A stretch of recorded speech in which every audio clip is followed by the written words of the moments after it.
warahmatullahi wabarakatuh. Perkenalkan, saya Windy Indrayani dari Prodi S1 Kebidanan akan mempresentasikan tentang isu gender, tugas dari Aspan Kebidanan. Nah, apa sih isu gender? Jadi, isu gender dalam kehidupan perempuan itu bermakna terhadap istilah kesetaraan gender ini khususnya mengenai masalah ketimpangan antara keadaan dan kedudukan perempuan dan laki-laki di masyarakat. Isu itu muncul dan menjadi suatu perdebatan yang panjang.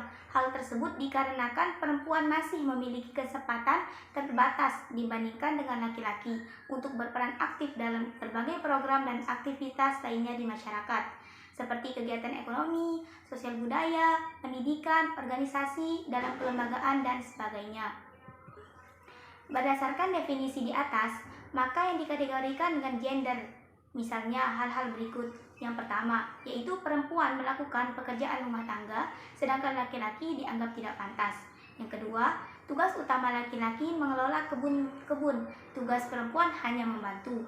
Yang ketiga, menjadi pemimpin masyarakat, misalnya seperti lembaga adat, kepala desa, dan lain-lain, lebih pantas diisi oleh orang laki-laki dibandingkan dengan perempuan.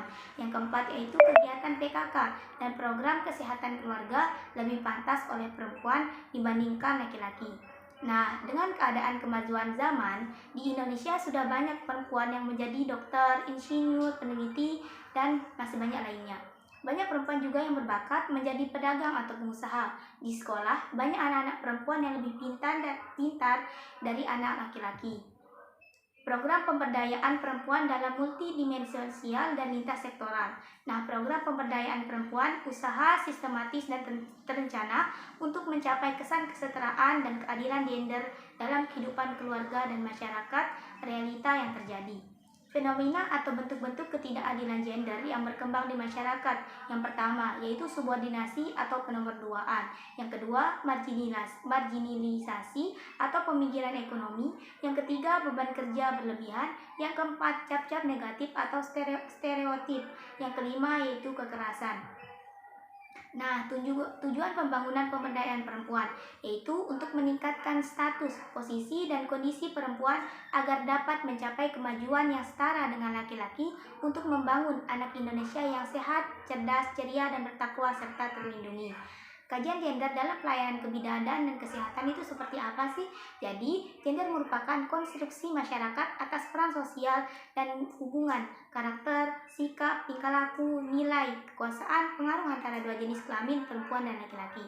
Secara sederhana, jenis kelamin merupakan perbedaan jenis kelamin secara biofisik, sedang gender merupakan perbedaan peran sosial. Perbedaan peran sosial laki-laki dan perempuan berdampak pada perilaku kesehatan mereka. Dalam kajian ini, gender merupakan peran perempuan dalam budaya, hubungan dengan masyarakat, keluarga, dan suami, serta pengaruhnya terhadap risiko kematian maternal yang dicerminkan dengan persalinan non atau bukan tenaga kesehatan. Dampak ketidaksetaraan sosial pada kesehatan perempuan. Jadi, ketidaksetaraan gender mulai dirasakan oleh para kaum perempuan sebagai bentuk diskriminasi. Ini berasal dari budaya patriarki yang tidak terkendali. Budaya patriarki merupakan satu sistem dari struktur dan praktik sosial di mana laki-laki lebih mendominasi, menindas, dan mengeksploitasi kaum perempuan.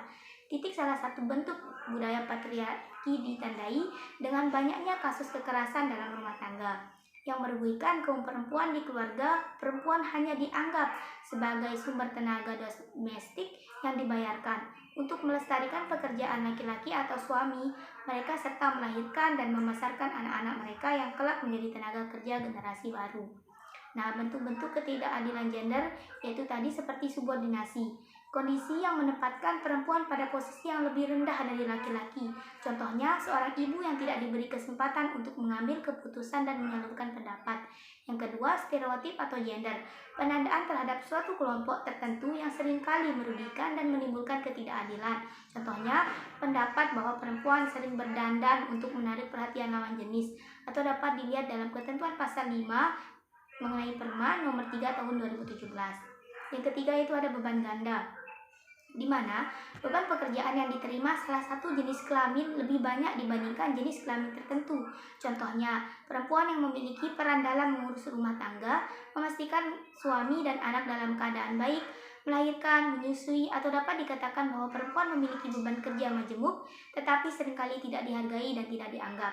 Yang keempat yaitu marginalisasi, suatu proses peminggiran dari akses sumber daya atau pemiskinan yang dialami perempuan akibat perubahan gender di masyarakat. Contohnya, perempuan dianggap sebagai makhluk domestik dalam hal ini hanya diarahkan untuk menjadi pengurus rumah tangga.